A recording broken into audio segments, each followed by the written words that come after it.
เพื่อกินฟรีล้วนๆพวกเราไปเฮาจะไปกินจุ่มหาวันกันตอนนี้เขาจะมาห้านทีสาว ไปกันเลย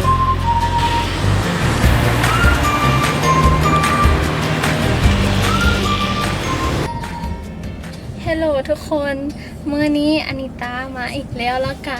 มื้อนี้เป็นมื้อที่ว่าอานิตาจะเฮ็ดคลิปไปกับหมู่3คนซึ่งคนหนึ่งมีแมนทิปปูแล้วก็อานิตา3คนจะเฮ็ดคลิปอย่างบ่บอกเดี๋ยวจะไปหาหมู่ก่อนตอนนี้ไปเจอกันเลยฮัลโหล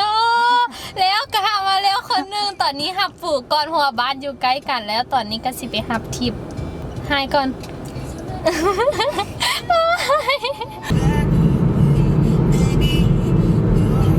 ว่าการกันฮัลโหลแล้วตอนนี้กลับมาหับแล้วทีบและตอนนี้ก็3 คนแล้วต่อไปเขาจะ ว่าแกติกาเลยมื้อนี้เขาจะมาถ่ายคลิปที่ว่า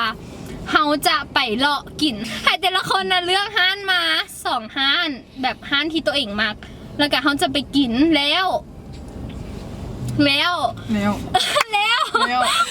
กูโอเคไหม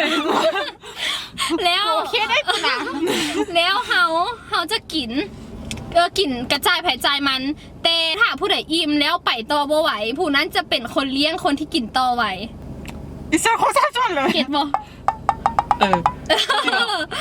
ก็ง่ายๆก็คือสมมติว่าไผ่อิ่มก่อนก็ต้องจ่ายแต่คันมุ้ยไผ่อิ่มก็ต้องกินให้ถึงที่สุดว่าต้องหยุดพร้อมกันแล้วก็จึงต้องแชร์กันเพราะตอนนั้นนะ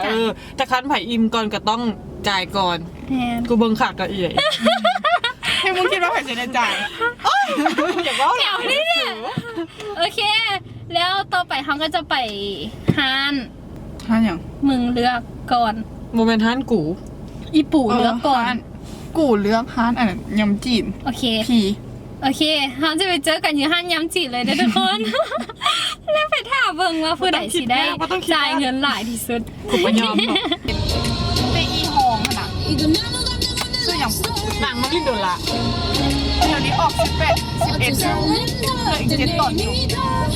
ดึกแล้วแต่ว่ามันก็หักก็งอนเอง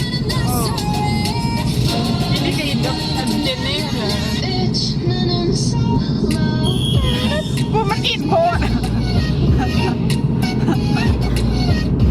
ฮอนฮานแล้วสดใจปิ้งจีนยำจีนนี่เฮ้ทุกคนตอนนี้เขามานั่งถ่านในฮานแล้วค่ะข้าเจ้าเลือกแล้วเมื่อกี้กำลังจะมาข้าเจ้ามาให้สั่งเป็นเรียบร้อยเท่าไหร่ค่ะ30,000กิน3 คนมาถ่าเบิ่งกันว่าคิดว่าห้านเล็กนี่มีทุกคนไหวกันอยู่เนาะไหวที่ดอกไหวห้านที่2นิดไหวทุกไหวทุกห้านตั้งแต่ต้นคลิปจบคลิปเลยถ่าเบิ่งตั้งคลิปนี่เพื่อกินคลิปนี้เพื่อกูกับอีตาพวกแฟกับกูก็เดี่ยวเฮามาค่ะเบิ่งกันเลยมาแล้วโอเคมาเริ่มกันเลยอีหายกลิ่นเป๊ปซี่ใส่แล้วเดี๋ยวมันกลับคนก่อนตอนนี้เลยวันนี้เราให้ก่อนห้ามีสุดยอดเลยทุกคน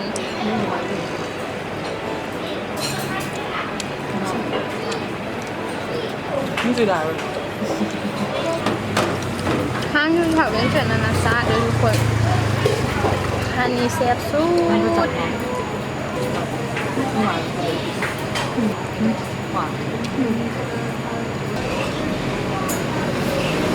ต้องกินให้กินพร้อมกันถึงให้หยุดพร้อมกันเนี่ยมันหนักเลยยังคิดขึ้นมาเพื่อกินฟรีล้วนๆพวกเราเนี่ยหนักติ้ง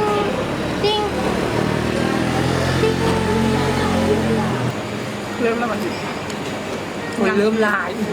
ไม่เดี๋ยวมาเริ่มอิ่มใช่หรอมันจะกินฟรีนะสวย ต้องจืดเรื่องใดกล่องเลยนะดู สูบมีถอย มึงมันลมน้ำกูตั้งแต่มาน่ะมันมานี่มันจะบ่เสียเลย ไม่ย้อมอย่างเงินเลยอ่ะเป็นมาขั้นแรกนี่มัน เสมอกัน แชร์กันเนาะ ได้แชร์กัน บอกกันยังไม่อิ่มมันสิสดพันน้ำเลยนะให้มันปิดกัน ไปเจอกันที่ห้างต่อไปเลยไปต่อเลย Blackpink in your area อันจัง ทุก ซี่ คนตอนนี้มาห้างต่ำแล้วแต่ ปิดเนาะ มันปิดซ้ำ ทานมึงเลือกใหม่ เดี๋ยวจะมาคิดใหม่ แต่ตอนนี้ไปห้านที่ทิปเลือกก่อนทิปเลือกห้าน จุ่ม จุ่ม5,000โอเค ต่อไปเฮาจะไปกินจุ่ม5,000กัน ไป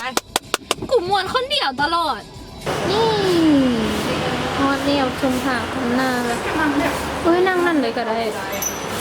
มึงสั่งหลายมึงกินเบิร์ดเด้อมึงน่ะมึงไม่เสียเงินแท้มึงน่ะ ผักหนึ่ง ชื่ออาหารที่สั่งไว้จะมาแล้ว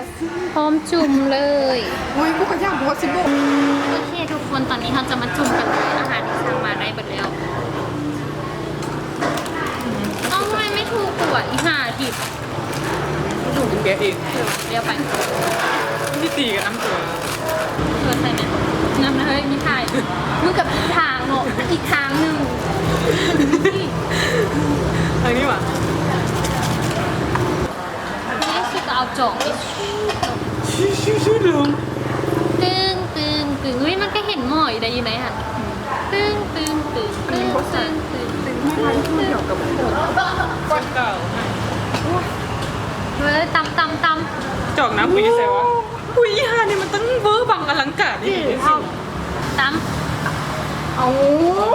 สอง น้ำลาได้ทุกคนมันเป็นยัง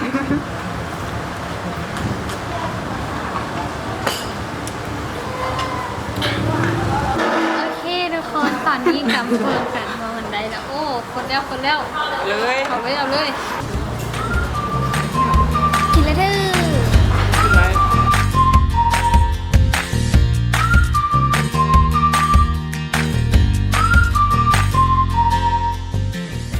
ตอนนี้กินมาแล้วไล่กันแล้ว หมดสภาพขนาดเลย บทสรุปก็คือเราได้แชร์กันเพราะว่าเรากินอิ่มพร้อมกัน เพราะว่ากูบนยอม เพราะว่าทิพย์ก็ยอมจ่ายคนเดียวทิพย์ก็เลยสู้ชีวิตกินจนหมด เมื่อไหร่เนี่ย 74,000 อย่าถ้าเป็นเจอกันจะห้างไทยเลยบอก คู่ละ21,000 โซซี่โซห้า เมื่อไหร่ก็เจ๊จะไปไหนแม่เจ๊จะไปไหนกูหา แล้วโซฟีเจ้าห้าโอเคทุกคนออกกันทุกคนเฟเฟ เอากูออกก็หาอะไรนี่ ก็ออกเจ้าห้าอันนี้เนาะ กับไรคุณหมูคุยไทยเดี๋ยวดูนี่นะ คุณมีไผ่ดอกกินเก่งกว่าหมูอีกเนี่ยต่อไปเขาจะไปเจอกันอยู่ห้างที่3เลยห้างที่3ก็คือจะไปกินต่ำยูสีหอมโอเคไปเจอกันที่ห้างเลย โรตียังไม่โอเค ไปห้างที่3 ไป อันนี้ โอ้ยบรรยากาศเป็นตะนอนขนาด เพราะว่าอีมันติดเพราะ โคตรจะนอนเลย งามเลย งาม ตอนนี้เขาจะมาห้างที่3 ไปกันเลย ไปห้างต่ำตอนนี้อากาศใกล้ๆตอนนี้อากาศของแต่ละคนก็จะแบบสลืมสลือ เพราะว่าอินหลายมาแล้ว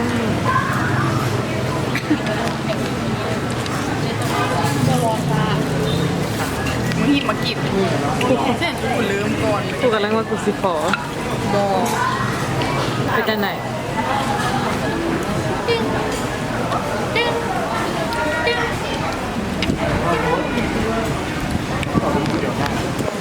ได้เห็นแล้วนะว่าจื้อ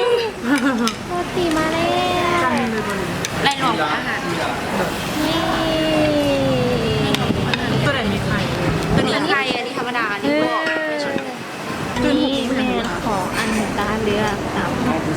แล้วของผูเลือกแมนโรตีผูแล้วแพนต้องกินเฮเบิร์ตถามว่าเบิร์ตจะต้องได้จ่ายบนนี้เลย เห็นแล้วคนสิได้จ่าย เอ้ามึงก็กินโรตีก่อนมึงต้องกินต่ำก่อนโรตีกินที่หลังพอได้ ไหวแล้วต่ำนะ นั่นอย่างไม่ได้จ่าย อีทิพย์ได้จ่าย มึงทายเหรอ กูถ่ายไว้แล้วเป็นหลักฐาน มึงได้จ่ายอ่ะ ผิดจ่ายเด้อต่ ตัวนี้ของที่เองนะแต่พวกนี้ยังบ่หยุดกินยังกินอยู่ขอยอมแพ้เนาะบ่ไหวใจ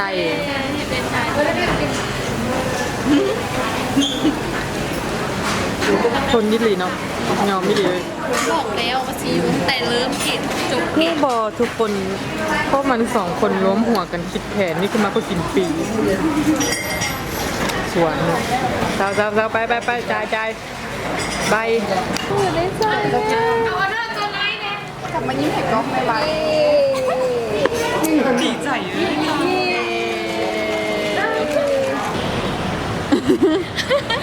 และนี่ก็เป็นร้านสุดท้ายที่เราจะมากินมื้อนี้เป็นร้านที่5เนาะเป็นบอก แม่น เพราะว่าเมื่อกี้นี้ไปกินตำกับโรตีตำแมนจะเลือกแล้วโรตีแมนผูเลือกแล้วเมื่อกี้นี้ทิปแพ้แล้วทิปได้จ่ายหมดทุกอย่างเลยทั้งตำทั้งน้ำแล้วก็ โรตีเพราะว่าทิปยอมแพ้ทิปกินไม่ไหวลาลิต้ากับปู่ก็เลยกินต่อแล้วตอนนี้เขากลับมากินไปแล้วดูคัตติมเป็นร้านสุดท้ายแล้วทิปก็จะเลี้ยงร้านนี้ไปซื้อกันแล้ว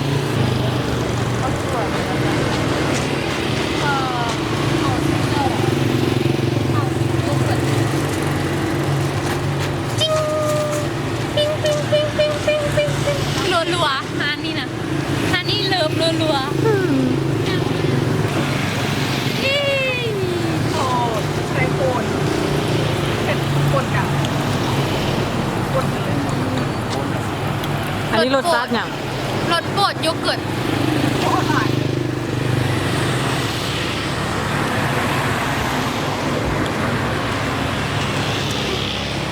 อีทีบุ๊กใช้โจกินคนวะอีทีบุ๊กใช้โจกินคนวะ โดย กับใช้โจ ว่าวหลายเด้อ ฮูเลยอะ มากินโชว์กล้องกัน ต้องมีเสียงเอฟเฟกต์กิน คนต้องเห็นวะ เฮ้ย เฮลโหลทุกคน ตอนนี้อานิต้าก็กลับมาบ้านแล้วก็ต้องได้มาจบคลิปคนเดียว เพราะว่าทิปกับปู่ก็กลับบ้านไปก่อนแล้ว